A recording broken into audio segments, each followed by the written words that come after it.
Hello, everyone. So, I'm Apurva. I'm a volunteer legal counsel with Software Freedom Law Center, India. Today, I'm joined by two of my colleagues, Raju and Nikhil. Both of them are volunteers at Software Freedom Law Center, and they work with me. So, today we are here to discuss the open sourcing of Arogya Setu. Arogya Setu was made open source on 26th of May. It was released on 2nd of April. The Android client-side code was released on May 26th, and the press release by PIB stated that the server-side code of Arogya Setu as well as the iOS code of Arogya Setu would be released within 2 weeks. But only recently, we saw that the Arogya Setu Apple source code was released. The server-side code of Android is not yet in the public domain. So we are here to discuss the open sourcing of Arogya Setu with Raju and Nikhil. So welcome, guys. And before we start, I would just like you to talk briefly about what do you think about the iOS source code? I mean, the way it has been released and you have been through it. So what were your initial thoughts on it? Yeah, so while initially taking a look at the source code, it was not buildable. That is the first thing that we observed. Few files, Nikhil could cover more on that as well. Few files which are required to build the source code were not there. Also, since we don't have the server-side source code, we can't build the app, and we can't make a usable app out of it. So also, it was released on OpenForge instead of GitHub. So that is clearly how you've seen that that much of fanfare which was there while releasing the Android source code, it was not there while releasing it on OpenForge, and a lot of people might not have even looked at it by now. And the number of issues or PRs that were there on GitHub are not there on OpenForge. So it's clearly that NIC doesn't want people to interact or participate in the software development. They just want to put out the source code out there and say, yes, we are releasing the source code of a client, not the server side. So you can just take a look at the source code and give them credit that they released it, but no, that is not even buildable. We can't file bugs. It's not how development is done in the free software world. Another major thing is, usually when a source code is out there, you develop your software from it. You have the source code, then you build the apps from it. But in this case, what they are doing is they are doing the development somewhere else. They are releasing the software in the App Store or Play Store, and then they are backporting that code back to GitHub or OpenForge now. So the versions of software which are on App Store or Play Store have higher version numbers, but the version of code is on GitHub or OpenForge is older.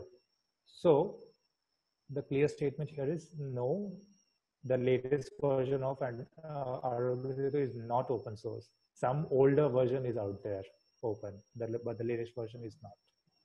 And Raju, just to clarify, sorry, Nikhil, just a second. Yeah, sure. It's okay. So Raju, just to clarify, this is regarding the iOS source code as well. I mean, we knew that this is a problem with the Android source code, that the version available on GitHub does not correspond with the version available on Play Store.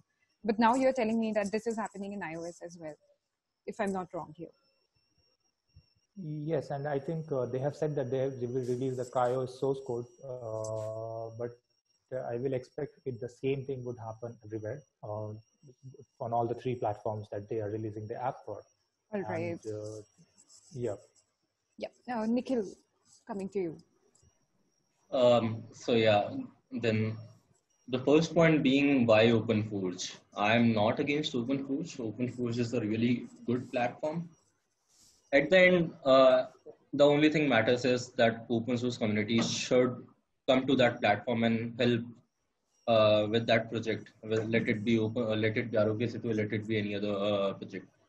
But the main problem with OpenForge is that there is no issue tracking. So basically what issue tracking is, for example, you find a bug or you find some difficulty or you find something that needs to be changed, then you make a issue. You create an issue, and the developers of that applications or whoever else who has an idea that, okay, this can fix your issue, So that issue tracking is not there. Why it's not there? Because without issue tracking, you cannot just say that we are taking help from open source community. That's not how this works. Right, and we are yet to see the results of the bug bounty program they had started. But Yes. anyway, so this was also one of the questions I had, and you partially addressed it in your answer, that the Android source code was made available on GitHub, but only recently we saw that iOS was released on OpenForge. So what sort of differences are there between GitHub and OpenForge, and why do you think OpenForge was preferred over GitHub? I cannot really answer why OpenForge was preferred. I think that's something which government official can answer. Can Raju please continue? I will just take up. Yeah, so I want to add to this. The clear difference that you see is the interactions which were there on GitHub with people. NIC doesn't want to have their interactions. So what you will see, there are not many issues or pull requests or no interaction.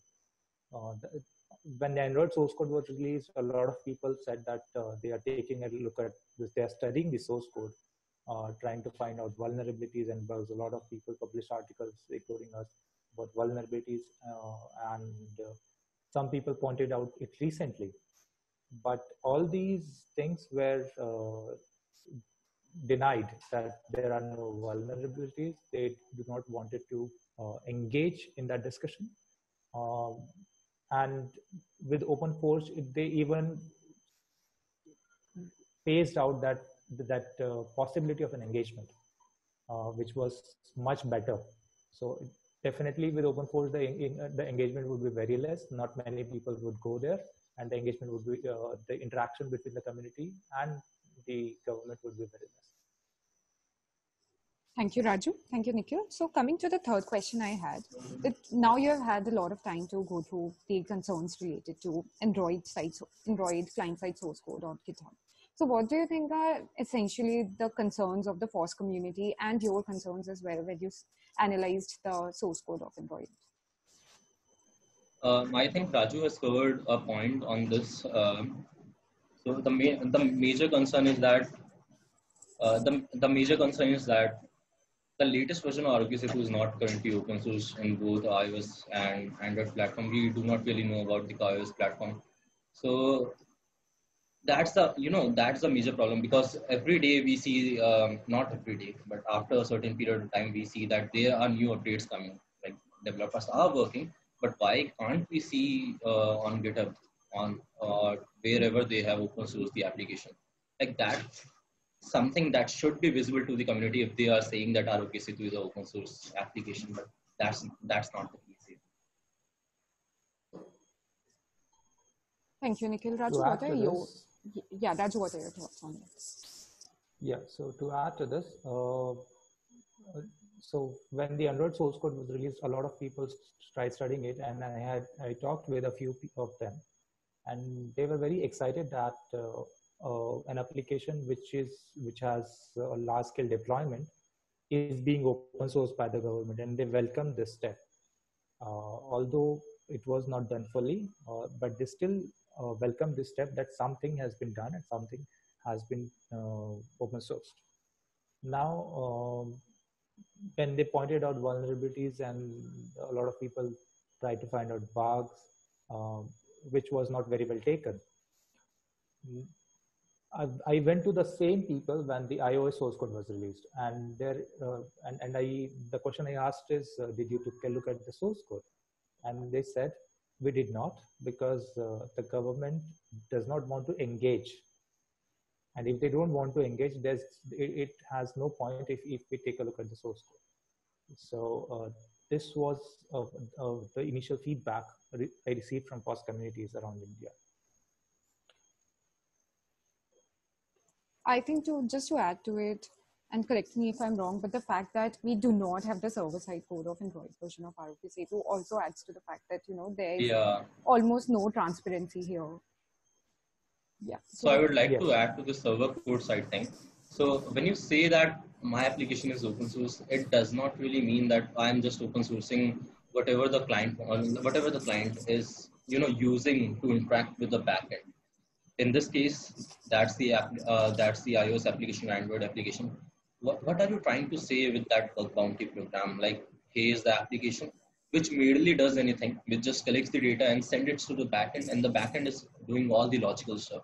So if you're just saying that, yeah, take this application, we have open sourced it, even not the current version, just the older Right. version, you're just saying that take this, whatever we have open source, find the bugs. What are you supposed to do? Like, even if you're finding bug, it's not a major bug, because if you want to really interact with the open source community, then please open source the backend source, remove all the hard coded keys, and release the backend source, and then let the open source community help you. Yeah, and But even if you find the bug, it's not in the current version of the app. Exactly. Yeah. Yeah. I think it's good at this point. Yeah. Nikhil, please go. Also, if they are open sourcing the application, then I do not really think that they mean you can host your own server and you can compile your own version of Android ROK source application, and you can use that, and everyone will allow that. That is not also there. So what the definition of open source in this case is really destroyed. I do not really know what definition of open source the developers have, whoever is developing this. True, and we do have a government policy on open source as well, and we see that it hasn't been fully complied with, because obviously we do not have the server-side code of Arogya Setu. I think that's the case with iOS version as well, if I'm not wrong. Yeah. Right. So definitely that's a major concern, but I think we have also, are there any other points you'd like to talk about? For example, the concerns of the FOSS community, as Raju pointed out, or anything else related to the open sourcing of Arogya Setu, which we didn't discuss, or which I may not have asked? Yeah, I would like to add one thing. It's how the development works with version control systems or GitHub or OpenForge. There is a commit history. When you do development, there is a commit history, and from the commit history, you can get it to what thing was mentioned, who contributed what in that source code, and when. So throughout the development phase, you could take a look at who did what. But in case of the Android source code release as well as the iOS source code release, all the source code was just dumped with one commit by someone. Right. So they clearly removed the old commit history, put all the source code there. They included a file called contributors.md, and they listed the contributors there. But there is no way to verify who did what and when. So it also brings us back to the transparency thing. They don't want us to know that who did what and when, who was involved and who was not involved. All right. Thank you, Raju. This is very interesting, and I think I'll also be taking a few notes from this. For our viewers, we are a donor-based organization. If you'd like to volunteer with us, you can visit our website. If you'd like to donate to us, you can obviously again visit our website. We have a page dedicated for donations. And if you're interested, for the students watching this video, if you're interested in interning with us, do write to us and we'll consider your applications. And thank you, Raju and Nikhil, for joining me for this call.